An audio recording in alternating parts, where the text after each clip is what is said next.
ஏசியில் இருக்க இந்த டஸ்ட்டு ஃபில்டரில் டஸ்ட்டு ஃபார்ம் ஆனால் என்ன நடக்கும் அதை பற்றி தான் இந்த வீடியோவில் ஃபுல்லாக பார்க்க போகிறோம். ஸோ இந்த வீடியோ ஃபுல்லாக ஸ்கிப் பண்ணாமல் பாருங்கள்.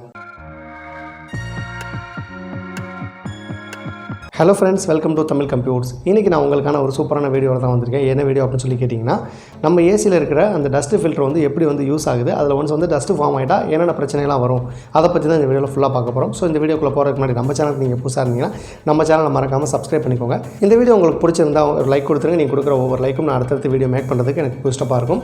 இப்போ நம்ம இந்த வீடியோவை ஸ்டார்ட் பண்ணிடலாம். ஸோ இந்த ஏசியில் இருக்கக்கூடிய இந்த டஸ்ட் ஃபில்டர் பற்றி மோஸ்ட்லி எல்லாருக்குமே தெரிஞ்சிருக்கும். இது நீங்கள் ஜஸ்ட் வந்து ஏசியை வந்து ஓப்பன் பண்ணி அப்படின்னாலே இதில் உள்ளே வந்து இந்த டஸ்ட் ஃபில்டர் இருக்கும். ஸோ இதில் காமனாக எல்லாருக்கும் ஒரு விஷயம் தெரிஞ்சிருக்கும். என்ன அப்படின்னா, இதில் வந்து டஸ்ட்டு ஃபார்ம் ஆனால் நம்ம வீட்டில் வந்து ஏசியில் கூலிங் வந்து கம்மியாகும். அதாவது வந்து ரொம்ப நேரம் நம்ம வந்து ஏசி ஆன் பண்ணி வச்சிருந்தாலும் நமக்கு வந்து ஒரு பெட்டர் ஃபீலிங் வந்து கிடைக்காது. ஸோ அப்போ நம்ம என்ன பண்ணுவோம், இந்த இதை ரிமூவ் பண்ணி டஸ்ட்டில் இதில் இருக்கக்கூடிய டஸ்ட்டெல்லாம் நம்ம வந்து ரிமூவ் பண்ணிடுவோம். ஒன்ஸ் ரிமூவ் பண்ணிவிட்டு திரும்ப போட்டோன்னா நல்ல ஒரு ஃப்ரெஷ் ஃபீலிங் கிடைக்கும், நல்ல ஒரு ஏர் வந்து நல்ல கூலிங்காக கிடைக்கும். ஸோ இந்த டஸ்ட்டு ஃபில்டரில் வந்து டஸ்ட்டு ஃபார்ம் ஆனால் இன்னொரு ட்ராபேக்கான ஒரு விஷயம் என்ன ஆகும் அப்படின்னு சொல்லி கேட்டிங்கன்னா, நம்ம ஏசி வந்து எவ்வளோ நேரம் ஓடினாலும் நம்மளுக்கு வந்து ஒரு ஏர் வந்து அந்த டெம்பரேச்சரை வந்து ஃபில் பண்ணாது. ஸோ அதனால் வெளியில் இருக்கக்கூடிய அவுட்டோர் யூனிட்டில் கம்ப்ரஸர் வந்து ஆஃப் ஆகாமல் ரன் ஆகிட்டே இருக்கும். ஸோ அந்த மாதிரி கம்ப்ரஸர் வந்து உங்களுக்கு ரன் ஆகிட்டே இருக்கனால உங்களோட வீட்டில் கரண்ட் பில் வந்து கூட வரதுக்கான சான்சஸ் இருக்குது. ஸோ இந்த ஏர் ஃபில்டரை வந்து நீங்கள் வந்து மந்த்லி வந்து ஒரு 2 தடவையாவது க்ளீன் பண்ணி போட்டிங்க அப்படின்னா உங்கள் வீட்டில் பெட்டரான வந்து ஒரு ஏசியோட ஃபீலிங்ஸ் வந்து கிடைக்கும். தென் வந்து உங்களுக்கு கரண்ட் பில் வந்து ரெடியூஸ் ஆகும். ஸோ அடுத்து வந்து இதில் முக்கியமான பார்க்க போகிற விஷயம் என்னென்னா, கூலிங் வரல அப்படின்னா உடனே இந்த டஸ்ட்டில் இருக்கக்கூடிய கம்ப்ளைண்ட்னால கூலிங் வரல அப்படின்னு நம்ம எல்லாம் நினச்சிக்குவோம். ஏசியில் கூலிங் வரல அப்படின்னா ஃபஸ்ட்டு நம்ம வந்து ஒரு 2 விஷயத்தை வந்து மெயினாக வாஷ் பண்ணணும். ஃபஸ்ட்டு வந்து நம்ம ஏசியை வந்து ஓப்பன் பண்ணி அதில் இருக்கக்கூடிய இந்த ஃபில்டரில் வந்து டஸ்ட் வந்து ஃபார்ம் ஆயிருக்கா அப்படிங்கிறத வந்து நம்ம வந்து செக் பண்ணணும். ஸோ இதில் ஒன்ஸ் வந்து டஸ்ட்லாம் ரிமூவ் பண்ணி போட்டதுக்கு அப்புறமும் நமக்கு வந்து கூலிங் கிடைக்கல அப்படின்னா அடுத்து நம்ம செக் பண்ண வேண்டிய விஷயம் நம்மளோட அவுட்டோர் யூனிட். ஸோ இந்த அவுட்டோர் யூனிட்டில் நம்ம போய் பார்க்கும்போது அவுட்டோர் யூனிட்டில் நம்மளுக்கு ஏசி ஆன் பண்ணோன்னா வித்தின் ஒரு 1 or 2 மினிட்ஸில் கம்ப்ரஸரோட ஃபேன் வந்து ரன் ஆகும். ஸோ அது வந்து ப்ராப்பராக ரன் ஆகுதா அப்படின்னு சொல்லி பார்க்கணும் அவுட்டோர் யூனிட்டில்.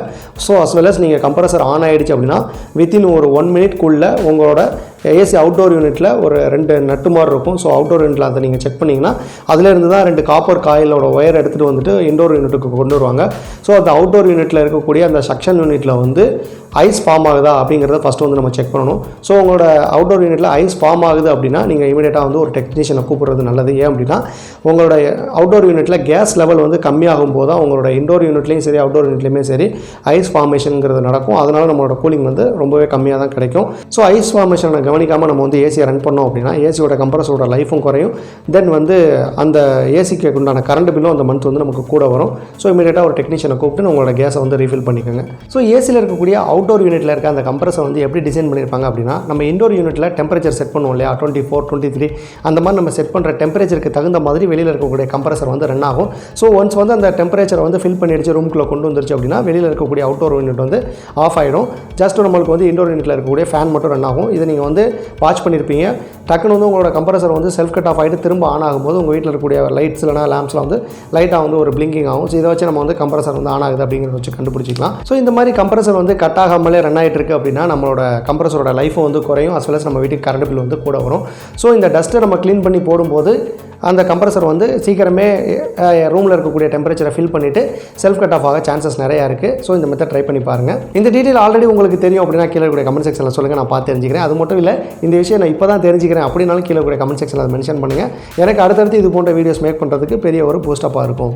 இந்த வீடியோ கண்டிப்பாக உங்கள் எல்லாருக்கும் பிடிச்சிருக்கும்னு நான் நம்புகிறேன். இந்த வீடியோ உங்களுக்கு பிடிச்சிருந்தா ஒரு லைக் பண்ணிவிடுங்க, உங்களோட ஃப்ரெண்ட்ஸுக்கும் ஷேர் பண்ணிவிடுங்க. உங்களோட கருத்துக்களை கீழே இருக்கக்கூடிய கமெண்ட் செக்ஷனில் மறக்காமல் சொல்லுங்கள். மேலும் இது போன்ற வீடியோஸ்க்கு நம்மளோட சேனல் மறக்காமல் சப்ஸ்கிரைப் பண்ணிக்கோங்க. சப்ஸ்கிரைப் பண்ணும்போது பக்கத்தில் இருக்கக்கூடிய பெல் ஐக்கானை ப்ரெஸ் பண்ணி ஆல்கிற ஆப்ஷன் வச்சுக்கோங்க. அப்போ தான் நான் போடக்கூடிய வீடியோ அப்டேட்ஸ் ஒவ்வொன்றும் உங்களை தேடி உங்கள் மொபைலுக்கே வரும். ஓகே ஃப்ரெண்ட்ஸ், அடுத்து இது போன்ற ஒரு சூப்பரான வீடியோவோட உங்களை வந்து நான் மீட் பண்ணுறேன். அது வரைக்கும் தேங்க்யூ, பாய்.